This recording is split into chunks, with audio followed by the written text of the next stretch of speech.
ഞാൻ എൻ്റെ അമ്മച്ചിക്ക് വേണ്ടിയിട്ടാണ് ഞാൻ സാക്ഷ്യം പറയുന്നത്. അമ്മച്ചി സോഡിയം പൊട്ടാസ്യം ഷുഗർ ഒക്കെ കുറഞ്ഞാൽ വീണ് പോയി എഴുന്നേക്കാൻ പറ്റാത്ത അവസ്ഥയിൽ തുടയിൽ പൊട്ടി ആശുപത്രിയിൽ കൊണ്ടുപോയി എക്സ്റേ എടുത്തു.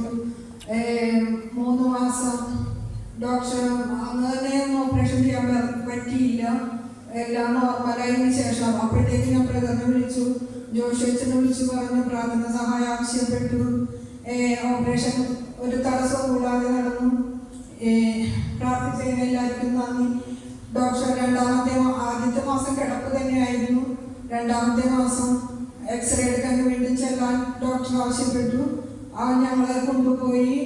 അവിടെ ചെന്നപ്പോൾ എല്ലാം നോർമലാണ്. സ്റ്റീൽ ഇട്ടിട്ടുണ്ട്, എല്ലാം നോർമലായി വന്നിട്ടുണ്ട്. പക്ഷേ പതുക്കെ നടക്കണം, നടന്നില്ലെങ്കിൽ എഴുന്നേക്കാൻ പറ്റാത്ത അവസ്ഥയാവും. അമ്മ പേടിച്ചു. പതുക്കെ നടത്തിയ ആ സമയത്ത് ഞങ്ങൾക്കൊരു ചേച്ചി അമ്മയെ സഹായിക്കാൻ കിട്ടി. ഇവിടെ നിന്ന് പോകാൻ പറ്റാത്ത അവസ്ഥ. സുജോർണാസ് കഥൻസി ആയിരിക്കുന്നു. ആകെ ഒരു വെപ്രാളത്തിൽ ബ്രദറിനെ വിളിച്ചു പ്രാർത്ഥന സഹായം ആവശ്യപ്പെട്ടു. പ്രാർത്ഥിച്ചു, നിയോഗ എഴുതിച്ചു പ്രാർത്ഥിച്ചു. അതുകൊണ്ട് 2ാമത്തെ മാസം വാക്ക് വെച്ച് നടക്കാൻ തുടങ്ങി. ഇപ്പൊ 3ാമത്തെ മാസം കൈ പിടിച്ച് നടക്കാൻ തുടങ്ങി. യേശുവിനെ